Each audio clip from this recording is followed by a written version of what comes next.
Quisiera entonces en esta tarde abrir el panorama en un segundo punto que estamos abordando, lo que hemos llamado la situación jamás esperada.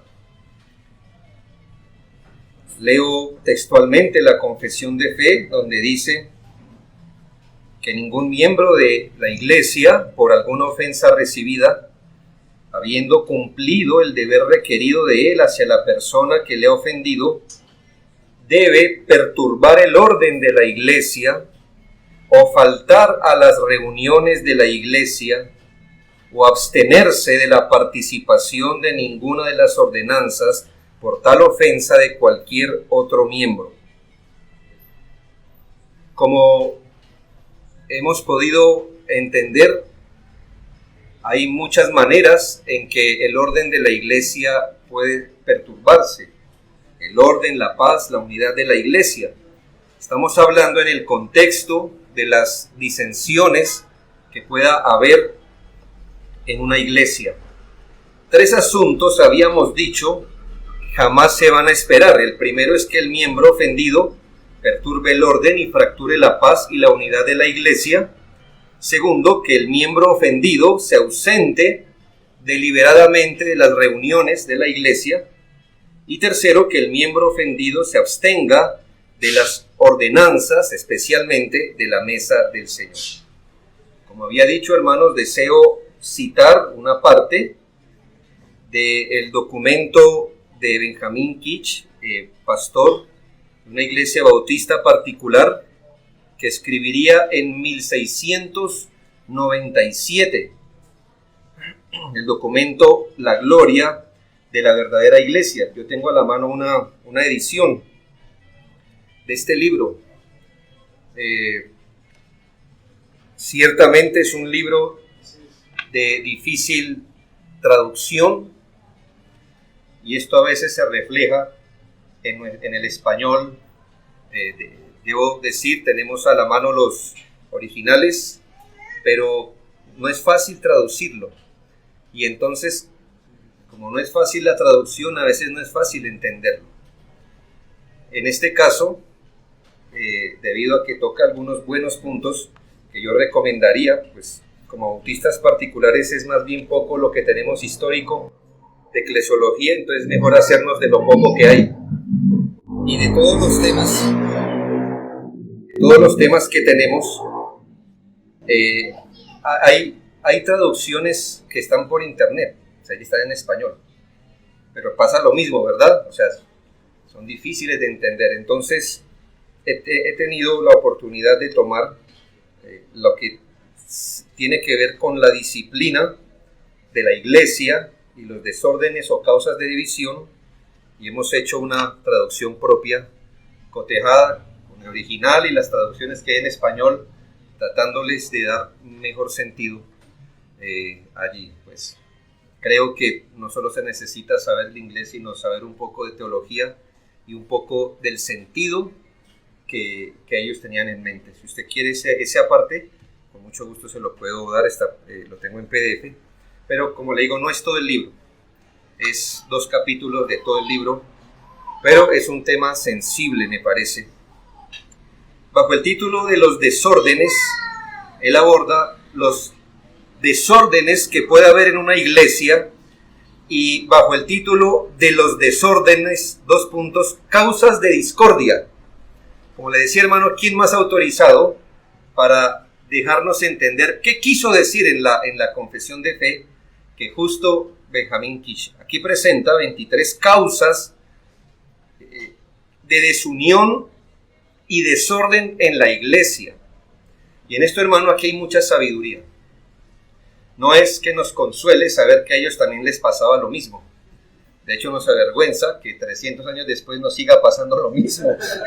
Pero al menos, hermanos, sabemos que Dios ha sido misericordioso y tenemos herramientas de cómo comunidades como las nuestras, que tienen que lidiar con eso localmente, han entendido el tema. Así que empecemos, hermanos, y voy a hacer pequeños comentarios si hay lugar. Primero de ellos, este hombre de Dios dice: una causa de discordia es la ignorancia en algunos miembros de las reglas de disciplina y gobierno correcto, particularmente cuando no se sigue la regla de Mateo 18. Ellos a Mateo 18 le van a llamar la regla, como si hubiera una estandarizada. Dice él: siguiendo el rumbo contrario, una persona se ofende a causa de otra y habla de ella a tal o cual persona antes de que le haya dicho al hermano que le ha ofendido, lo cual es un pecado palpable y una violación directa al santo precepto de Cristo. Los tales deben ser tratados de una manera evangélica como ofensores que son. Para prevenir esto, la disciplina de la iglesia debe ser enseñada y los miembros deben ser informados de sus deberes.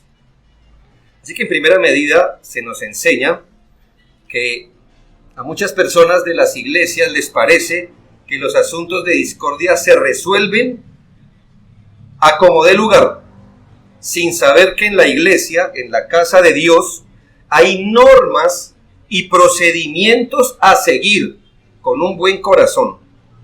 En esto debemos decir, hermanos, que el fin no justifica los medios, y tener la razón en un asunto no es lo único que uno debe tener en cuenta. Mucho más cuando los hermanos que toman tales acciones contra la iglesia no tienen la razón o no completamente. Por eso se toman acciones no bíblicas. Aquí el hombre de Dios dice: ¿cómo es esto que usted tiene un asunto con un hermano y lo comenta con otros antes de ir al ofensor? Esta es una de las causas de desorden. Y él dice: estos hermanos que así hacen deben ser tratados evangélicamente. ¿Qué quiere decir eso? Es decir, aplicando el principio del evangelio, de llevarlos pues a una disciplina si es el caso. Pero en fin, hermanos, para evitar esto, el primer punto dice que por eso las iglesias deben enseñar a sus miembros y no dejarlos en la ignorancia de cuáles son los procedimientos que deben seguir cuando uno es ofendido. Segundo, otra cosa dice que causa problemas y desorden en una iglesia es la falta de amor y de afecto tierno hacia los demás, como también el no tener una visión completa y un sentido del gran mal de romper los vínculos de la paz y la unidad. Oh, que todos tuvieran en mente lo abominable de este mal. Cuán vil es romper la paz de una familia privada o de una comunidad. Pero es mucho más pecaminoso perturbar la paz de la iglesia del Dios viviente y romper los lazos de su unidad. Mirad cuán bueno y delicioso es habitar los hermanos juntos y en armonía, pero, oh, cuán feo y odioso es lo contrario. Y enlaza unos versículos. Por supuesto, hermanos, que una de las causas de dificultad en las iglesias, lo aceptamos, es la falta de amor. Yo creo que si alguien se va de nuestras iglesias alegando falta de amor, siempre va a tener la razón. ¿Sí o no, hermanos? Esa es, como dicen los jóvenes, la vieja confiable. ¿Sí? La que nunca falla. ¿Qué iglesia puede decir nosotros sí amamos según el evangelio? Hermanos, todas las iglesias, sí, pero bajo ese mismo argumento pudieran promoverse cuántos divorcios hoy entre los cristianos, hermanos, porque nunca vamos a amar. O sea, vamos a partir de este mundo no amando a nuestras esposas como Dios quiso, ¿ya? Entonces, hermanos, yo creo que deberíamos cambiar de excusa, porque es una excusa. Asúmalo, hermanos. Mientras seamos imperfectos, una iglesia nunca va a amar perfectamente.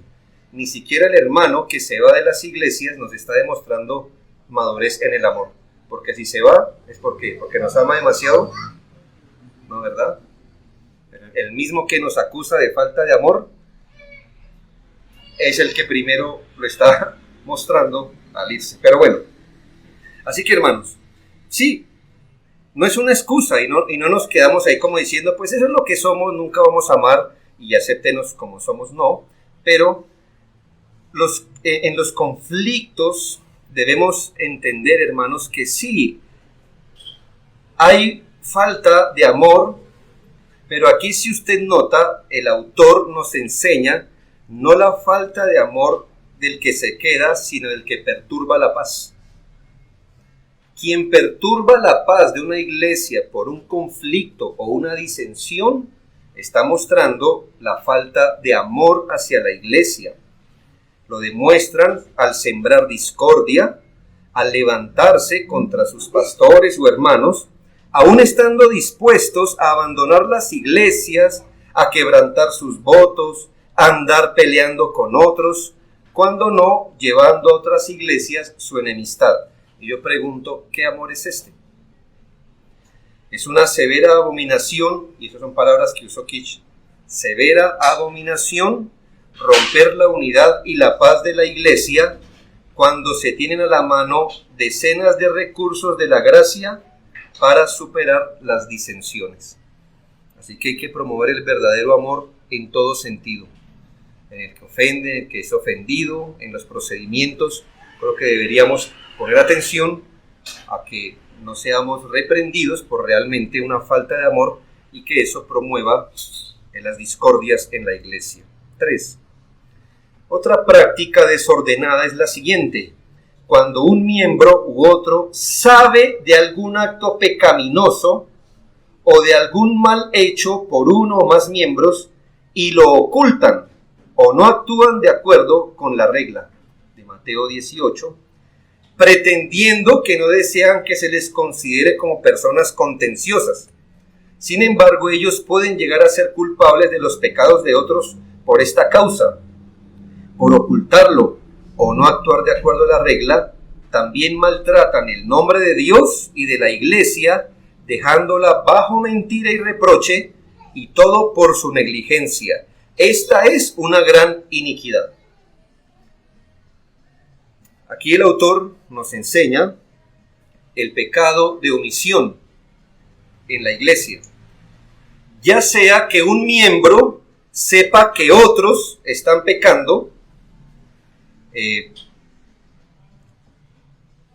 o están haciendo asuntos ilegítimos para perturbar la unidad y la paz. Cuando un miembro sabe que hay personas en la iglesia teniendo ciertas conductas, si sabe de un acto pecaminoso de miembros que quieren atentar contra la paz, el orden de la iglesia, y calla y lo oculta solo por no quererse meter en problemas o porque según él no lo llamen conflictivo, entonces comete una gran iniquidad según las palabras de este hombre. Y es verdad, porque es exactamente eso en lo que consiste el pecado de la omisión. Porque cuando personas se quieren levantar para perturbar la paz, lo cual es un crimen, entonces saberlo y no ponerlo en evidencia muestra realmente un egoísmo. Muchos hermanos afirman que en los conflictos de la iglesia prefieren permanecer neutros. ¿Sabe, hermano? Nadie es neutro en los conflictos de la iglesia. Nadie.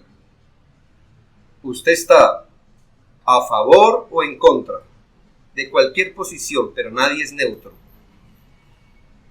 Como si este asunto fuera una posición loable. Es decir, no sé, cuando usted ponga esto en términos, en perspectiva, está el esposo, que es Cristo, pero está la esposa de Cristo. Si usted ve a alguien levantar un cuchillo contra la esposa, ¿qué es ser neutro en ese ejemplo? ¿Qué es exactamente ser neutro? Es decir, no, mire qué ejemplo de autocontrol, no. Es un ejemplo precisamente de egoísmo, de preferir salvar mi comodidad por encima de los intereses del reino de Dios.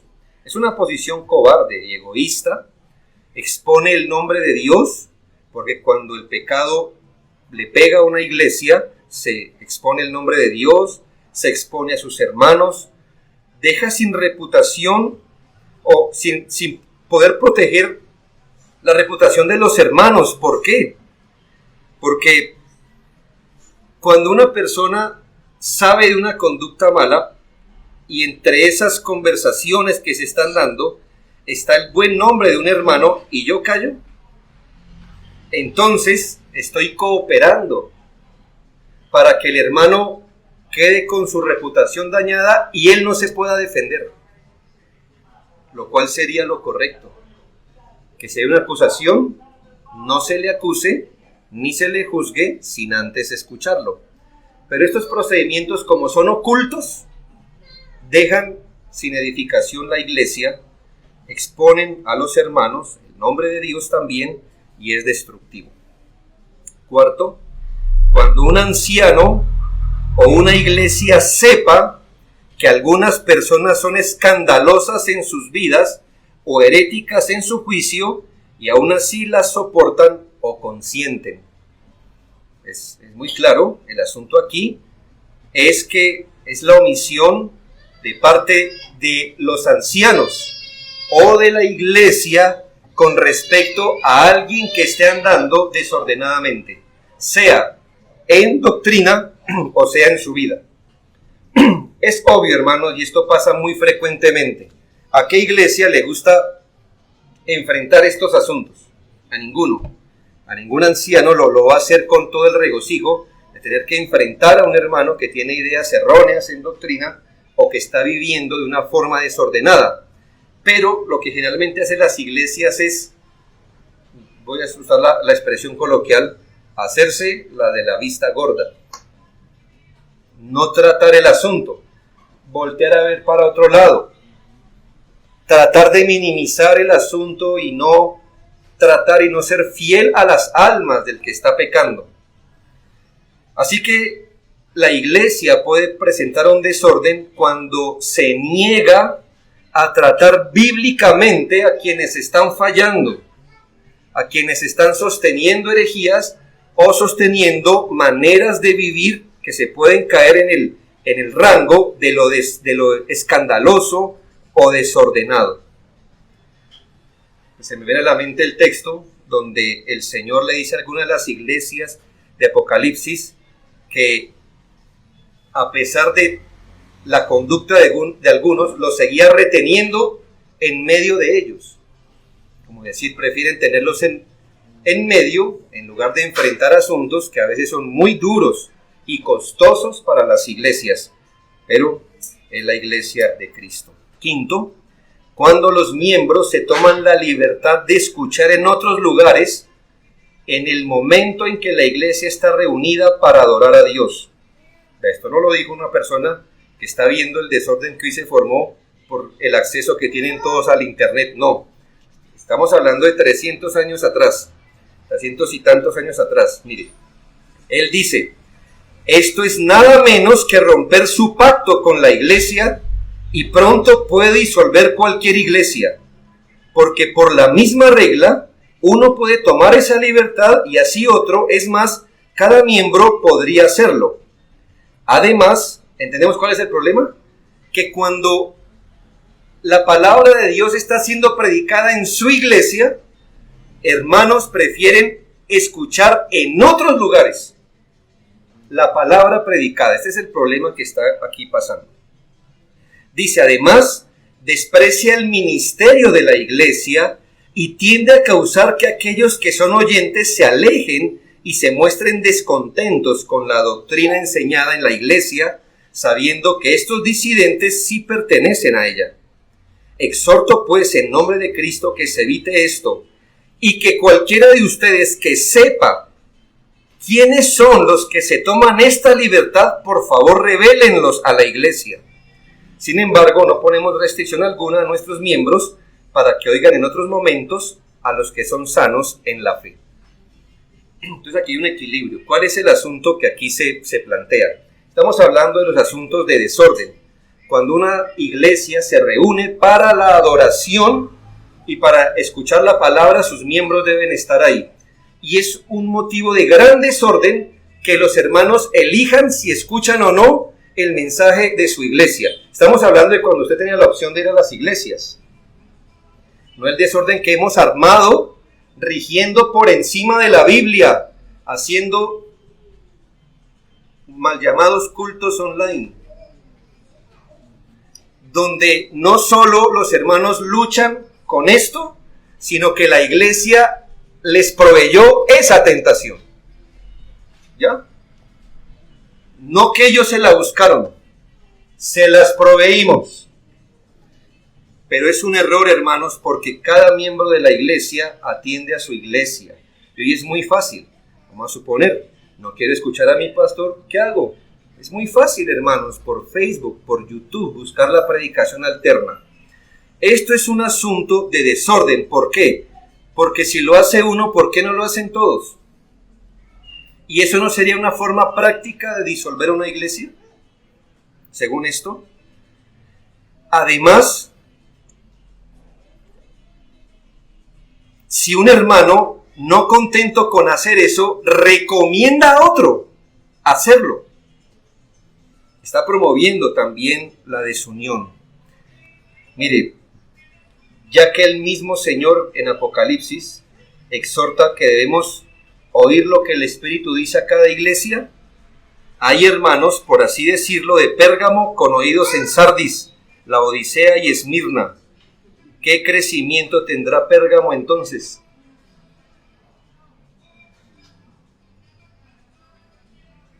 No hay. El Espíritu tiene un trato con cada iglesia local.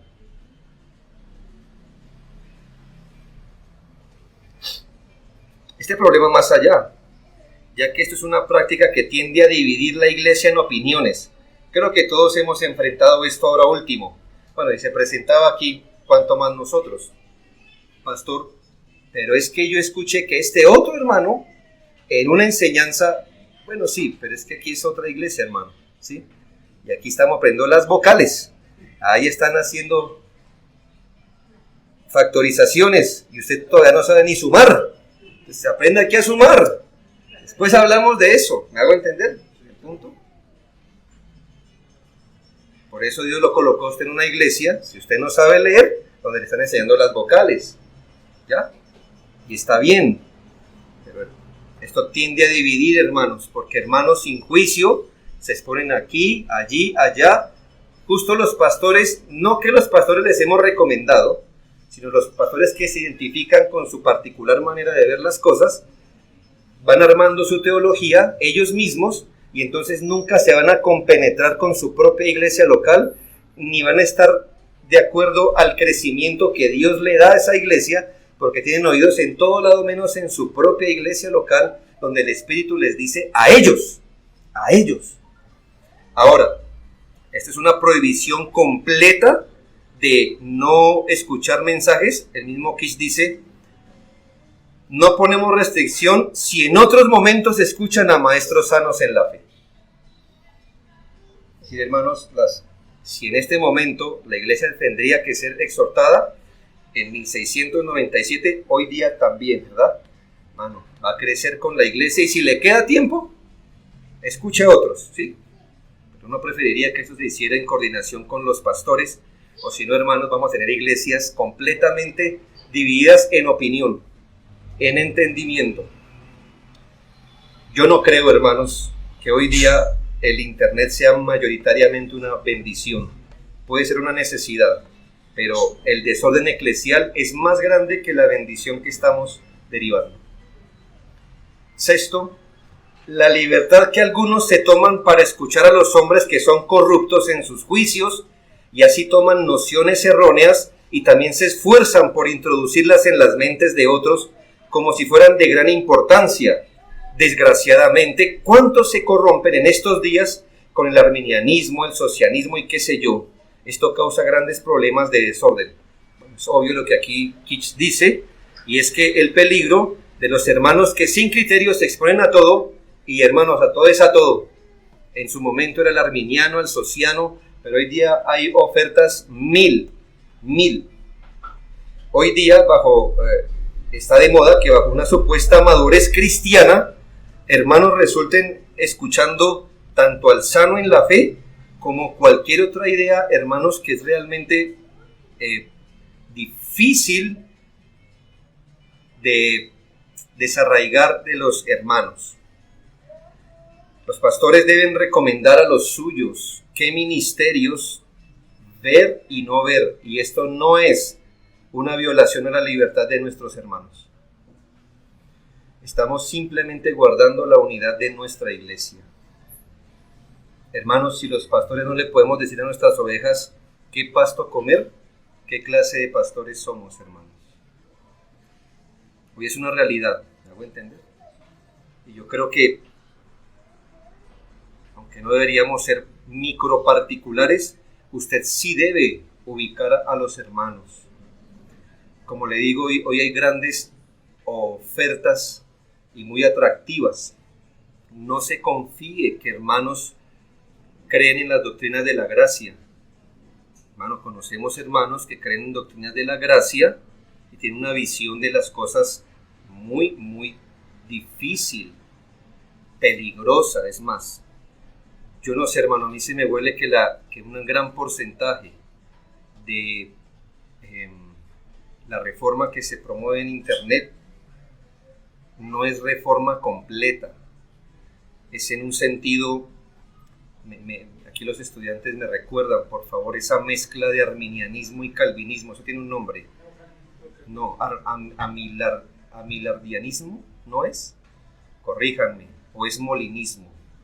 Alguno de esos ismos, hermano. Pero ¿cuál es el punto?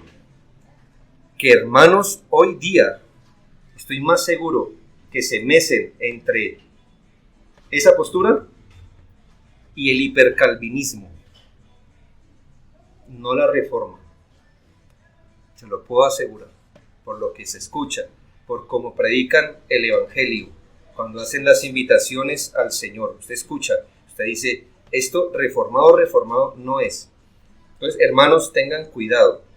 Tuve un caso en la iglesia donde la verdad, y lo digo con respeto, si usted disiente, lo respeto, pero a la luz de esta pandemia, tuve un caso en la iglesia, una hermana que se puso a mirar el cielo esperando ver ciertas señales en esta época de pandemia, en el cielo de verdad. Y nos llegó con el asunto de que ella veía cosas en el cielo. Estoy hablando de iglesia reformada, aquí me hago entender. ¿Por qué? Bueno, hasta que se fue le recomendé, no vea a tal predicador que sí, en muchas cosas es centrado, pero él ve las lunas de sangre, él ve los caballos, él ve, pero a muchos reformados les parece que él es reformado. No lo es. Si está en enlace no es bíblico, ¿ya? Por cuestión de descarte. Si está en una cueva de ladrones no es bíblico. Amilardianismo, sí. Sí, muy bien. ¿Qué es? También como calvinistas de 4 puntos. Exacto. Tienen tendencia universalista. Exactamente, sí. Es una mezcla. Sí. Entonces, ¿qué ocurre, hermanos? Yo tuve ese problema. Pero, hermanos, puedo tener la conciencia tranquila que a su último día le dije, no mire eso. Entonces, ahora como yo le dije, no, ahora yo soy parte de su conspiración. Yo soy parte de los que quiero nublarle el entendimiento. Hermano, esto pasa. Gente se expone sin criterio. ¿Y qué pasó? Esto no aporta a la unidad de la iglesia, eso creó un desorden. Porque es que ella no se quedó callada mirando para el cielo. ¿Ya? Vino acá y ya usted sabe, tomó a otros y entonces tejieron todo, ¿no? La marca de la bestia, el pasaporte, las justo en este año hubo tantas conjunciones, cosas, ¿me hago entender? Como que todo les coopera y, bueno, y el otro exponiéndose al hombre que ya usted sabe. Hermanos, entonces, aún nosotros los pastores, a veces no nos queda fácil ver dónde está el error. Tenemos que pasar un buen tiempo mirando, mucho menos una oveja que Dios nos dio a nuestro cuidado. Séptimo, no me está rindiendo, pero voy raudo. Cuando una iglesia recibe a un miembro o miembro de otra congregación, sin su consentimiento o conocimiento, causa de desorden. Dice, estos son individuos desordenados que pueden ser disolutos o pudieron haber salido de sus iglesias por inmoralidad o por ser personas llenas de prejuicios sin causa. Esto es suficiente para hacer a los hombres ateos o para despreciar toda la autoridad de la iglesia y la religión, pues no tiene una iglesia regular tanta autoridad de Cristo como otra. Esto tiene un buen pie de página que no lo voy a leer, pero mira, aquí se pone en realidad la falta de ética bíblica que hay entre las iglesias. ¿En dónde se ve? Cuando iglesias reciben en su comunión a personas que salen de otras iglesias sin hacer preguntas o minimizando los asuntos por los que estas personas salieron de su iglesia. Hermanos, estamos entre pastores y debo decir que entre los pastores y las iglesias debemos manejar ética. Resulta que si yo tengo aquí un tratamiento con algunas personas y estoy tratando sus pecados, pero estas personas se rebelan y se van de la iglesia, entonces yo no los pude tratar. Generalmente salen bajo procesos disciplinarios por cosas duras, pero golpean una iglesia que uno considera hermana en la fe, golpean y allá les abren sin ninguna pregunta. Hermano, eso tiene varias vías. Uno, debilitan a la iglesia que tenía un tratamiento, es decir, la desautorizan, como poniéndose por encima del juicio de esa iglesia. Además, alienta al ofensor a sentarse diciendo, tengo razón, porque los únicos que estaban en contra de mí eran esa iglesia, porque mire, tanto yo como esta nueva iglesia no tienen nada que decirme. Además que la iglesia que recibe a este tipo de personas es la que más mal le va a ir, porque si estas personas se van sin arrepentimiento de una iglesia, pues allá es donde van a dar el fruto del no arrepentimiento. El juicio bíblico de las iglesias debe respetarse. Si una iglesia disciplina bíblicamente a una persona, ese juicio las iglesias debemos respetarlo. Si los hermanos salen mal de una iglesia, ese juicio de esa iglesia debe respetarse. Si otra iglesia recibe individuos que huyen de disciplinas o tras haber dejado un conflicto, perturban el orden de la iglesia de Jesucristo, hermanos, y alejan la famosa unidad que todos persiguen hoy, ¿verdad? Porque no solamente es un hermano que se fue, sino que ya una iglesia va a decir, estos hermanos no son leales. Hermanos, esto pasa hoy día, y ya que tenemos buena comunión, es mejor, como hablamos hace un mes, decíamos, yo tengo que un parámetro. Si voy a llegar a una persona que de pronto sé que es de otra iglesia o no, el primer domingo no le digo nada, lo saludaré, me imagino. Si viene un segundo domingo, yo todavía digo, pues estar de vacaciones, lo que sea, pero si me llega un tercer domingo, ya no lo paso por alto. Hermano, ¿quién es usted? ¿De dónde viene? ¿Qué hace aquí? ¿Me hago entender? Parece como poco amigable. Pero hermanos, he tenido que volver mucha gente de muchas iglesias, hermanas. No, hermano, que es que estoy... No, mi hermano. Me hace el favor, se vuelve a su iglesia, habla con sus pastores, arregla las cosas, pero hermano, si usted vuelve a venir aquí es con autorización de sus pastores, por favor. ¿Me hago entender? Yo prefiero la enemistad así, y no una amistad pasando por el juicio de una iglesia, porque la gente hoy, hermanos, busca en las iglesias refugio de sus disciplinas. Octavo, otro desorden es cuando los miembros son esto ya lo vimos. Noveno, otro desorden es cuando una iglesia recibe una acusación contra un miembro, siendo una ofensa entre hermano y hermano, antes de que la persona ofendida haya hecho un procedimiento ordenado. Muy importante, este es un punto importantísimo, porque aquí el caso es que la iglesia le recibe a un ofendido una queja que este hermano no ha tratado con quien le ofendió. Y aquí, hermano, ¿quién está promoviendo? En este caso, ¿quién promueve el desorden? La iglesia. Las iglesias no estamos sobre la Biblia. Y las iglesias debemos ser ejemplares, y los pastores también. Se supone que si un hermano me comenta que tuvo un conflicto con él, mi primera pregunta es: hermano, ¿y usted ya habló con él? Si yo le recibo la ofensa, o si yo le recibo la queja, sin que él haya hecho el procedimiento bíblico con él, yo como pastor estoy generando el desorden en mi propia iglesia. Yo mismo estoy pasando por encima de la escritura, como si yo tuviera autoridad de contradecir Mateo 18 y decirle: como yo soy pastor, yo sí puedo pasar por encima de la regla. No, hermano. Cuando alguien trae algo, me supongo que a mí me está tratando en segunda instancia, como un testigo, pero no como el primero. Así que aquí lo que dice Kitch es que los hermanos deben ser conducidos a arreglar sus asuntos de forma privada con el ánimo de resolver, y que la iglesia no puede involucrarse hasta que el procedimiento haya sido hecho. Es decir, eso es querer arreglar el problema sobre la base de la desobediencia. Ya que el ofendido desobedeció, la iglesia no se debe sumar a la desobediencia.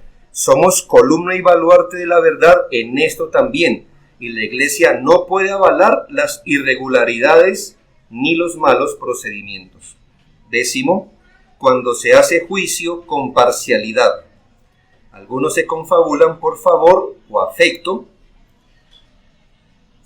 y esto es obvio, no da más explicación, sino que cuando la iglesia interviene en un asunto de conflictos, debe hacerlo de forma bíblica, sin darle conveniencia a uno sobre otro.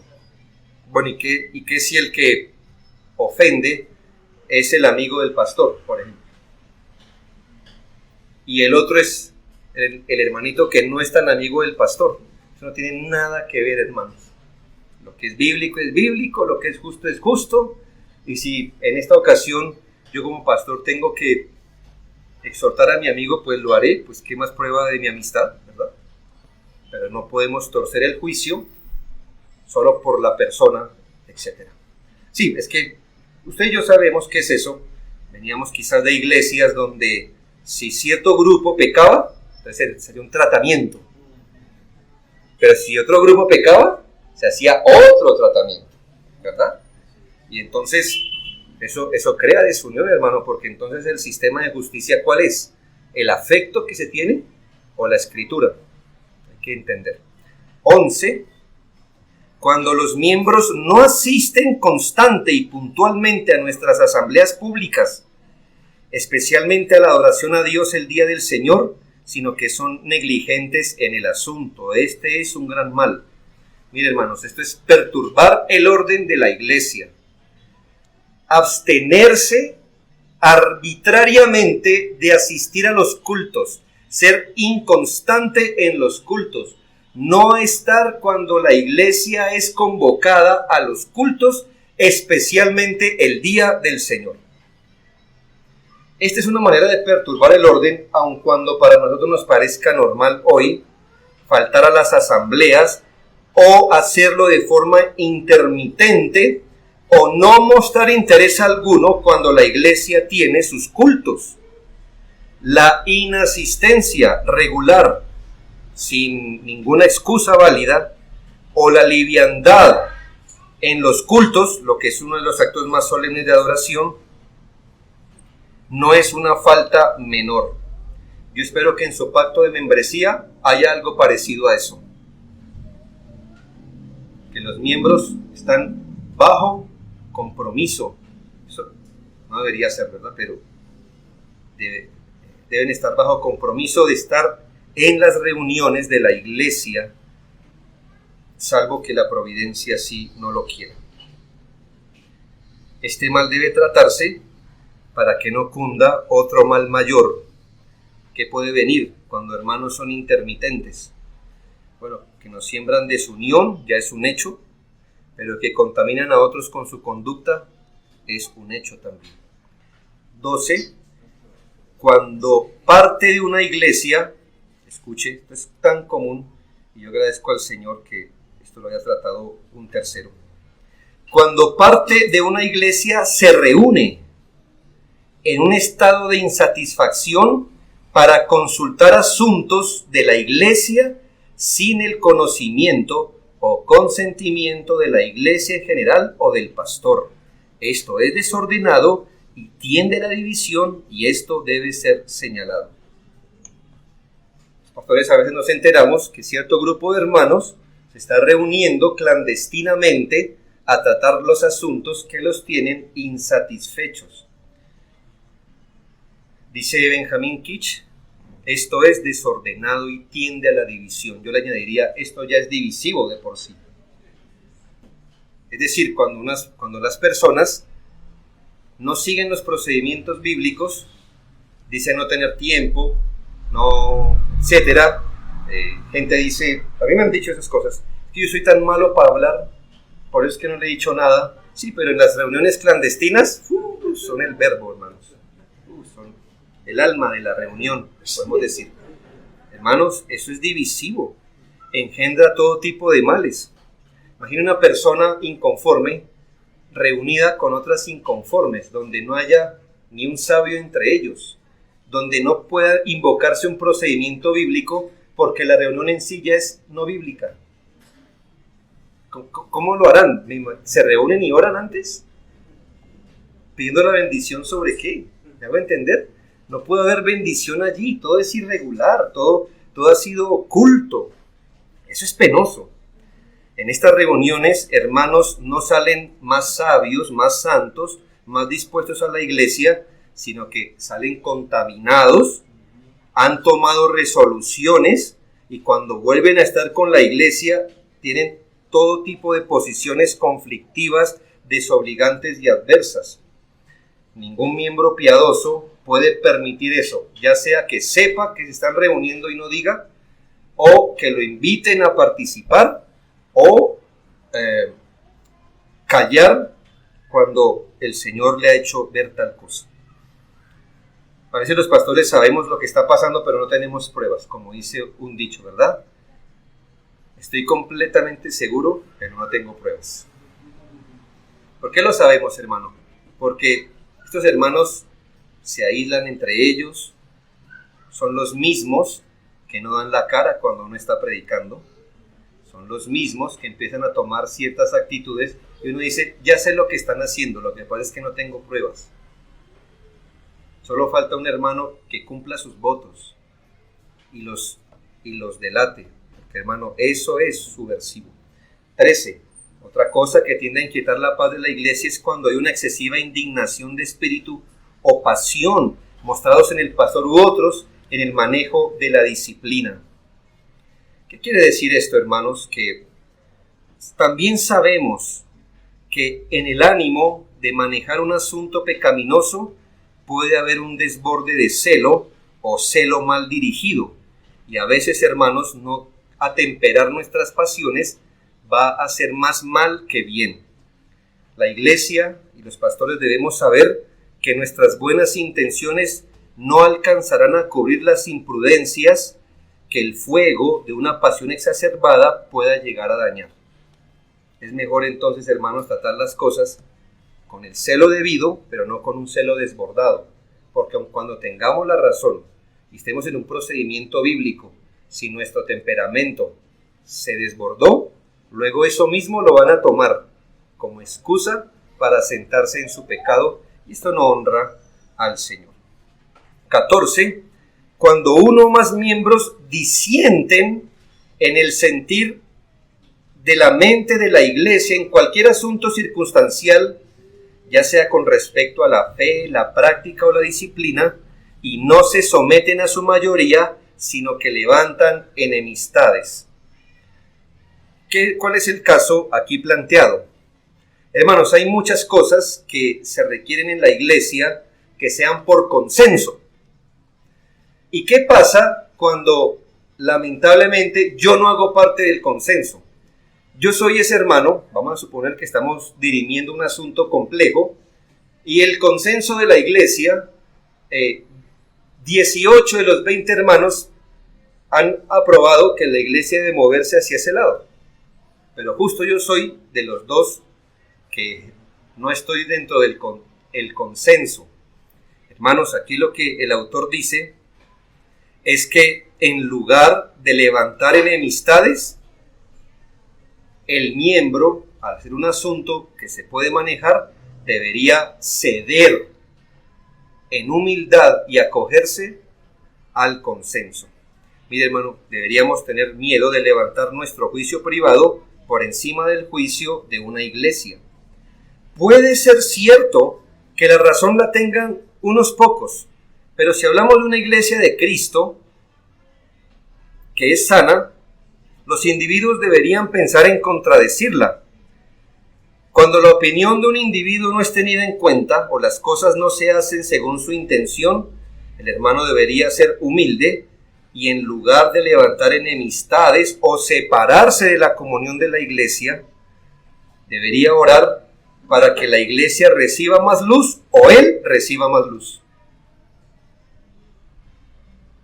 Hermanos, si el hermano hace las cosas bien y ora, y los 18 están equivocados, hermano, si es una iglesia sana, Dios le dará luz a los 18 y van a decir, hermanos, corrijámonos. Y son los de los que están equivocados, Dios los convencerá. Pero nunca levantar pleitos es la solución. 15. Muy común. Cuando cualquier miembro divulgue o dé a conocer lo que se hace en las reuniones de la iglesia a personas que no son de la congregación ni les conciernen los asuntos. La iglesia en este sentido es como un jardín cerrado, un manantial cerrado, una fuente sellada. ¿No es una vergüenza para cualquier familia privada divulgar los secretos de ella? Bien, el punto es este. La discreción de la membresía es un deber de la membresía. Es decir, hay cosas que se tocan en la membresía y una responsabilidad es la discreción.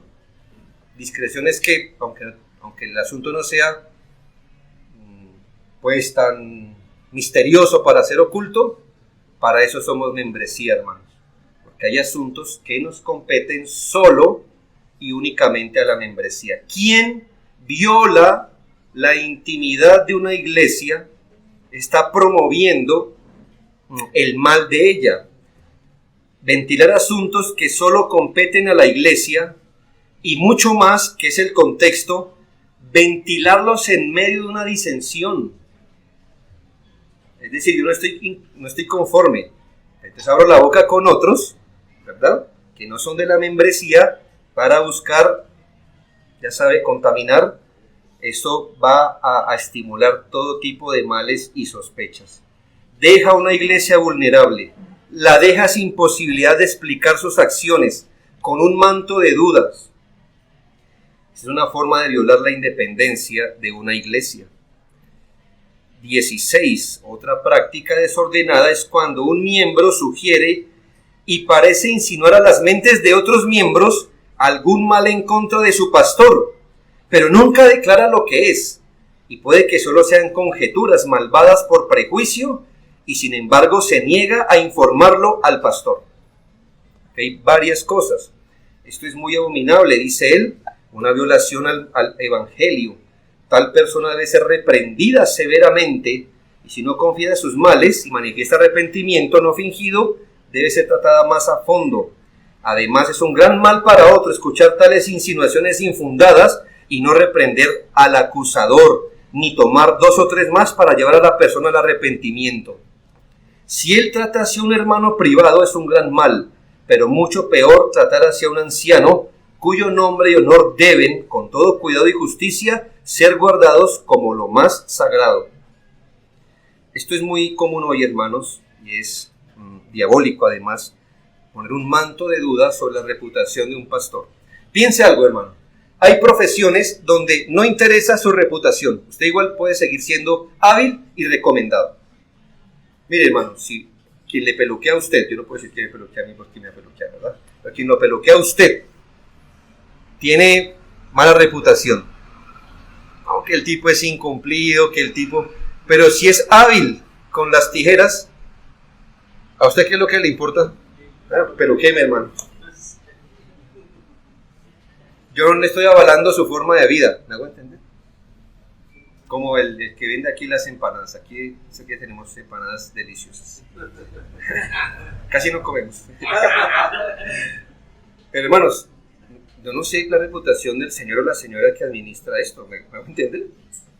Es más, si me da una empanada a buen precio, yo le compro, ¿verdad? No me importa, ¿me hago entender? Pero hermanos, la reputación en el caso de un ministro es casi todo. Por eso el diablo sabe dónde apunta. Si lo quita en su reputación, lo anula para la mente de las personas. Es muy fácil dañar la reputación de un pastor. Por eso la iglesia jamás debe ser silenciosa cuando se ataca la reputación de un anciano. O está de acuerdo y el anciano debe ser reprendido, o no está de acuerdo y debería reprenderse quien tal haga. Pero hermanos, eso de que tenaz lo que está pasando en esa iglesia y su pastor, ¿no? ¿Y qué es? No, pues si usted no sabe, yo menos lo voy a decir. Lo que menos quiero es dividir, ¿no? ¿Sí?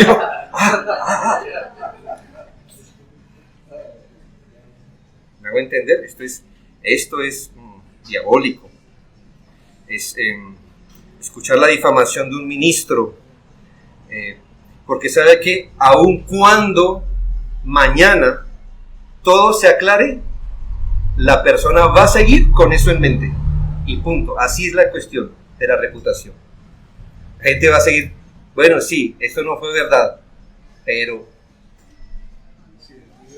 sí, algo, eso no me digan que, hermano, y es duro, eso se paga caro, por así decirlo.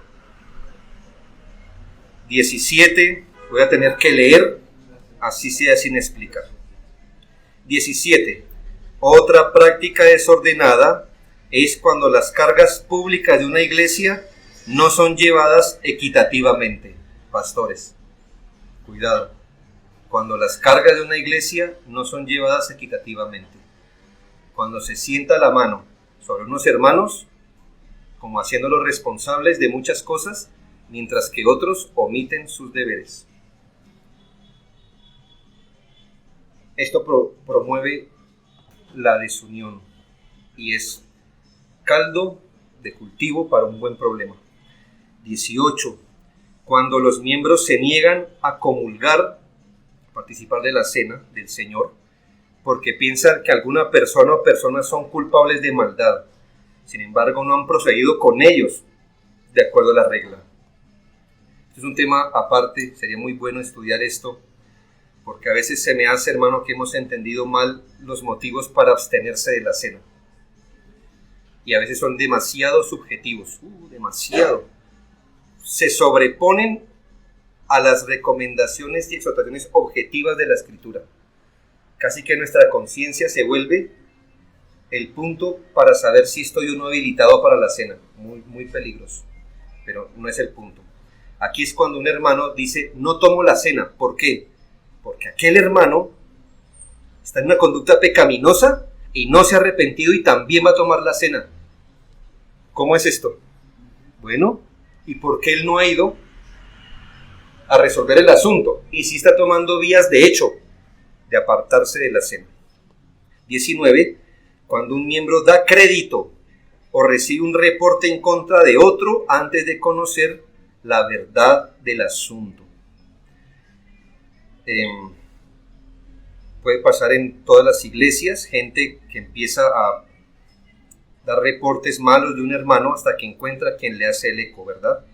Nuestro deber, si es que hemos escuchado un reporte, yo espero que así usted obre y así se acabaría el chisme en la iglesia. Si un hermano dice, le quiero comentar algo de este hermano, a veces no nos dan tiempo de decir no, sino que nos lo van comentando. Muy bien, hermano, espero que usted me lo haya comentado, es porque espera que yo intervenga. Así que déjeme, yo hablo con ese hermano y ya después hablo con usted, pero esto lo resolvemos o lo resolvemos. ¿Me hago entender? Y así la gente va a pensar en tomarlo a usted como chismoso. 20.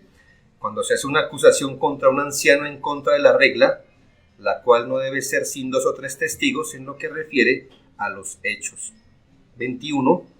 Cuando la palabra de Dios no es atendida cuidadosamente, ya sea en las convocaciones semanales o en los días de instrucción, si esta reunión es designada para toda la iglesia. Es decir, cuando usted convoca como pastor a toda la iglesia a la oración o a un espacio, todos deben ir. Cuando los días de oración y ayuno, días públicos de acción de gracias o días de disciplina no son atendidos. Y 23, por último, cuando no se alienta debidamente a los hermanos dotados. Qué lindo es esto, me parece.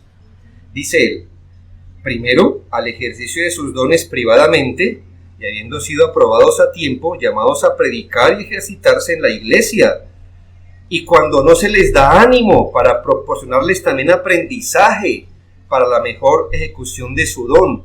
¿Qué será de las iglesias en el futuro si esto no se evita con rapidez? Mire, hermanos, iglesias podemos empezar a sembrar años atrás, asuntos que con el tiempo van a ser motivos de perturbar el orden y la paz. ¿Cómo? Cuando la iglesia se niega a estimular a otros para el servicio, aparejándolos y animándolos para servir. Escuche esto, luego que una iglesia se acostumbre con el tiempo a un ministro y éste se incapacita o muere, la iglesia que sobrevive va a tener un buen escenario para su debilitamiento, conflictos y hasta su desaparición.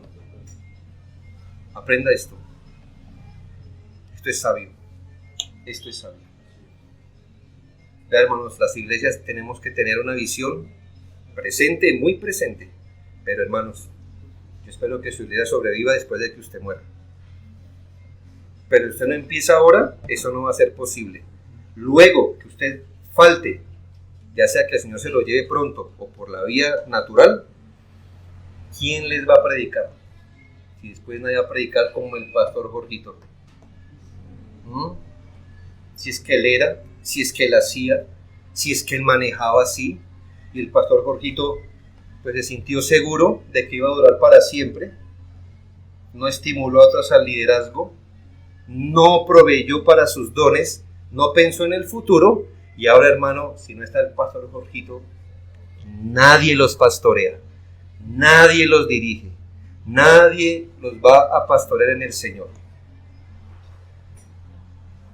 Así que, hermanos, todas estas cosas se dicen con buena sabiduría, de manera que podamos advertir, no son todas, me imagino, pero usted le habrá hallado mucha sabiduría a estos asuntos que pueden promover la desunión y la perturbación de la paz.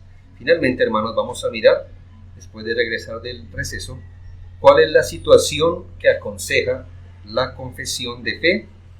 Y voy a citar de nuevo a Kitsch.